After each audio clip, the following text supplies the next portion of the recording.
The Battle of Quatre, between Wellington's Anglo-Allied army and the left wing of the Armée du Nord under Marshal Michel Ney, was fought near the strategic crossroads of Quatre on 16 June 1815, 2 days before the Battle of Waterloo. Prelude. The crossroads of Quatre was of strategic importance because the side which controlled it could move southeastward along the Nivelles-Namur road towards the French and Prussian armies at the Battle of Ligny. If Wellington's Anglo-Allied army could combine with the Prussians, the combined force would be larger than Napoleon's. Napoleon's strategy had been to cross the border into what is now Belgium and was then part of the United Kingdom of the Netherlands without alerting the coalition and drive a wedge between the forces and subsequently to defeat the Prussians before turning on the Anglo-Allied army. Although the coalition commanders did have an overview of French pre-war movements, Napoleon's strategy was initially very successful. Wellington's instructions at the start of the campaign were to defend Brussels from the French,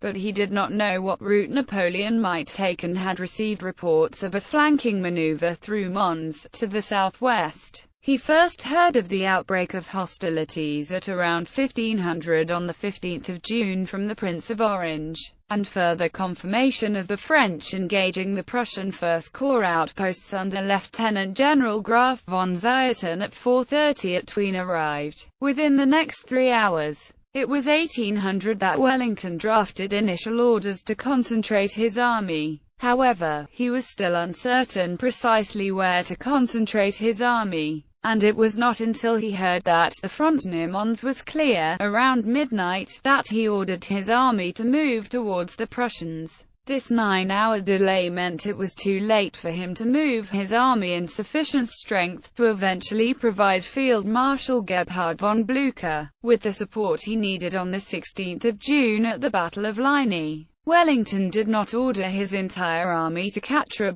on 16 June either, still suspecting a flanking maneuver through Mons. The headquarters of William, Prince of Orange, however, decided to ignore Wellington's order to assemble Dutch forces in and around Nivelles and instead took the initiative to defend Quatre, where they received substantial aid from the Brunswickers and Nassauers. Napoleon's original plan for 16 June was based on the assumption that the coalition forces, who had been caught napping, would not attempt a risky forward concentration. He intended therefore to push an advance guard as far as Jambou, for the purpose of feeling for and warding off Blücher. To assist this operation, the reserve would move at first to Fleurus to reinforce Grouchy, should he need assistance in driving back Blücher's troops, but, once in possession of Sombefer, Napoleon would swing the reserve westwards and join Ney, who, it was supposed, would have in the meantime mastered Quatre.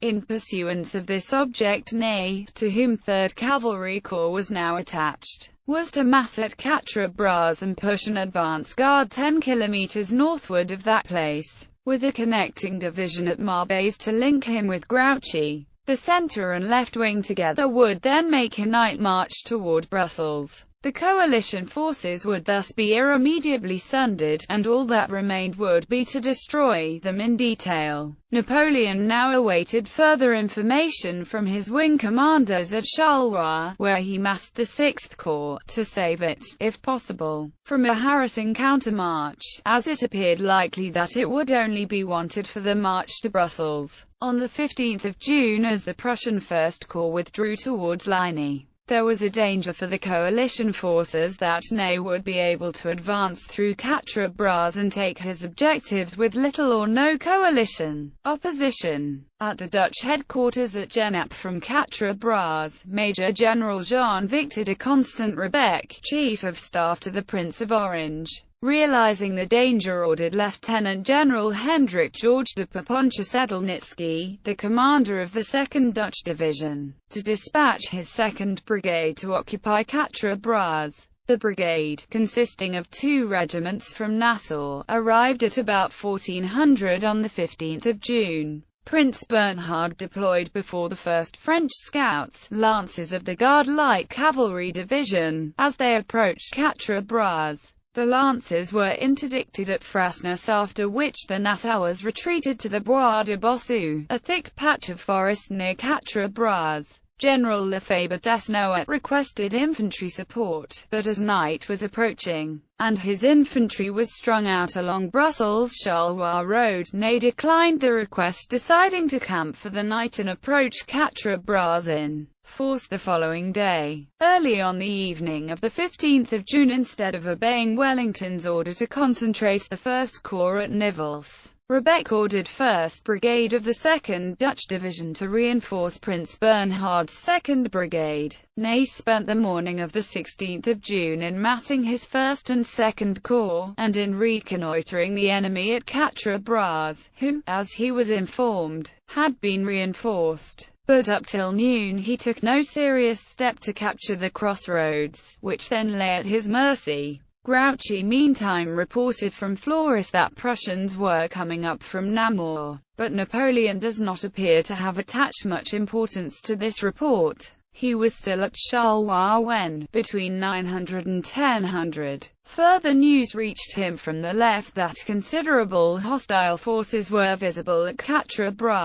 He at once wrote to Ney saying that these could only be some of Wellington's troops, and that Ney was to concentrate his force and crush what was in front of him, adding that he was to send all reports to Fleurus. Then, keeping Lobau provisionally at Charleroi, Napoleon hastened to Fleurus, arriving about 1100 combatants. At the beginning of the battle, the left wing of the Army du Nord, with 18,000 men under Marshal Michel Ney, faced 8,000 infantry and 16 guns. Under the command of William, Prince of Orange, the Dutch were thinly deployed south of the crossroads of Quatre.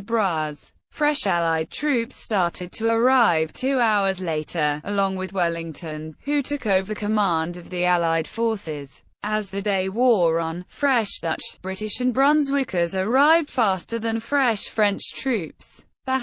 Fighting started late in the afternoon on the 15th of June, when the Elbe Squadron, a small Polish lancer unit consisting of only 109 men and officers, tried to attack the Allied forces from the direction of Frasnes. These forces consisted of the 2nd Nassau Regiment and Bielefeld's horse artillery. The Dutch and Nassau commanders had taken precaution, however, and the Lancers were greeted by canister and volley fire, losing some men and horses before retiring to Frasnes. Patrols were sent out and the positions were kept until the next morning. From 5 a.m. on June 16, there were continuous skirmishes between Allied and French forces, in which neither side managed to get an advantage. Some Prussian hussars, cut off from their main body, skirmished with the Red Lancers, but they disengaged after Bielefeld's artillery once again drove the Lancers back. 2 companies of Nassau infantry advanced towards Frasnes, but this time the French pushed them back. Sometime after 6 a.m., after the Prince of Orange arrived, the skirmishes stopped. The real battle began with the French attack around 1400 hours. Ney massed a battery of 22 guns and started bombarding the coalition positions. Swarms of skirmishers preceded the French columns as they attacked. The Dutch picket line of the 2nd Division greeted them with musket volleys, but it was outnumbered and those east of the Brussels highway were at once forced back by the mass of men moved against them. The Nassauers of 2nd Brigade retreated to Grand Pierpont Farm and Dutch troops of the 1st Brigade to Gemencourt, but the Allies managed, however, to hold the wood. Facing 3 infantry divisions and a cavalry brigade, the situation became desperate for the 2nd Division. At around 1500 the 5th British Infantry Division and the 3rd Dutch Light Cavalry Brigade arrived. The Duke of Wellington came back from his meeting with Blucher and took command. He deployed Picton's division on the Allied left flank where it stopped the French advance to the east of the road.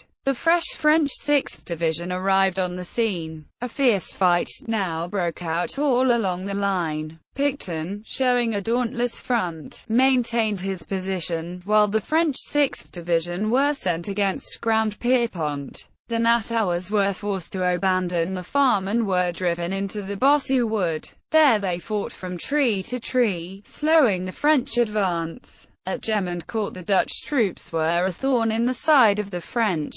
The defending battalion of Gemincourt Farm, the 5th National Militia, lost 62% of its original strength that day. It was driven out by the 4th Light and 100th Line regiments, but regrouped north of the farm when the Dutchmen saw the 28th British Foot come to their aid. But this regiment thought the farmhouse was lost and retreated, while the 5th Militia, thinking they were going to get reinforced, charged the farmhouse again and drove the French regiments from the surroundings of the farm, but were unable to take the farm itself. The 5th managed to take a position south of the farm, where their prince joined them. With artillery support, they repulsed the 6th Chasseurs au Cheval in a Lancer regiment. The Dutch lost and retook the farm another time, but eventually lost it. By 1500, the French formed a line between Pierrepoint through Gemincourt to Piraumont. At 1530 the Dutch 3rd Light Cavalry Brigade, led by the Prince of Orange, charged the French line, although they were met by French cavalry and were thrown back. This gave the battered Dutch infantry time to regroup.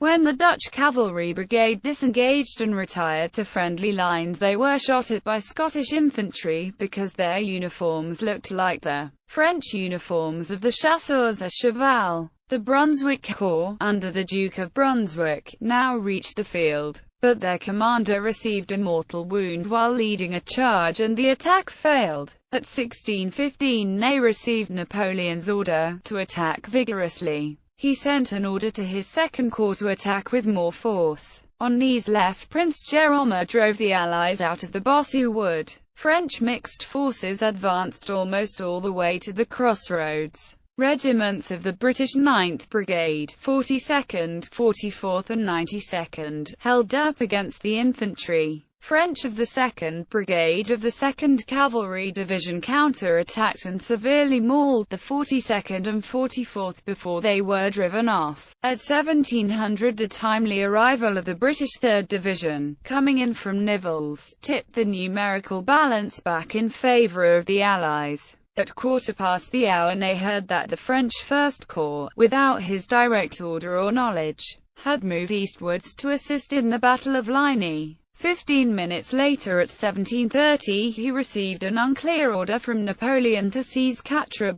and then turn eastwards to crush Blucher, who was caught at Ligny. Due to the arrival of Allied reinforcements, Ney realized that he could capture and hold Quatre only with the support of the First Corps, and he sent imperative orders to d'Erlon to return it once, to keep the pressure on Wellington. Immediately after sending for d'Erlon, Ney ordered Kellermann to lead his one available cuirassier brigade and break through Wellington's line. Kellermann's cuirassiers caught the British 5th Brigade, 33rd, 69th and the 73rd, in line formation. The 69th were badly mauled, losing their king's colour. The 33rd and the 73rd were saved from a similar fate by running for the safety of Bossu Wood, where they rallied quickly. The cuirassiers reached the crossroads but were driven back by close-range artillery and musket fire. The arrival of the British 1st Infantry Division gave Wellington sufficient strength to counter-attack, and Jérôme,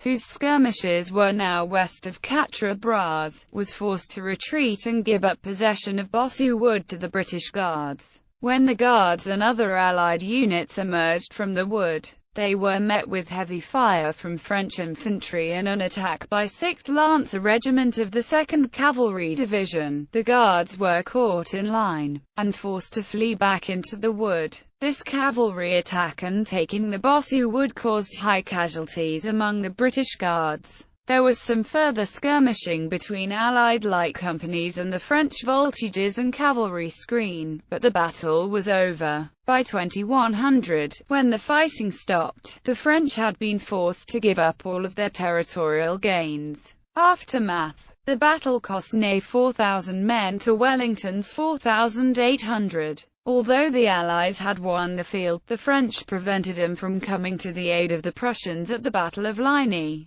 Wellington's Anglo-Allied army, upon learning of the Prussian defeat, was forced to retreat north along the Brussels road, further away from the Prussians, who retreated northeast towards Wavre. There has been much debate about what would have happened if Durlin's First Corps had engaged at either Ligny or Quatre. As he did not, Napoleon chose to follow Wellington with the bulk of his forces and 2 days later met him at Waterloo.